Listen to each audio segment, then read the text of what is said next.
Hi, this is Doug the neighbor. Take a look at this. It's a 1971 SS Chevrolet 454. It's in good condition.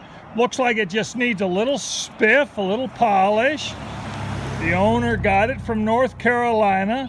It has a rebuilt engine and it's got about 94,000 miles on it. And he states that it's got some cams on it that really gives it a nice punch.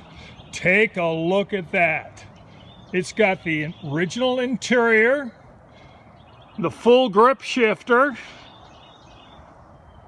It's just great. Look at that. Oh my gosh. Like I said, could use a little polish, but it runs. And it's great, a 1971 Chevrolet SS 454. Wouldn't you like to drive this?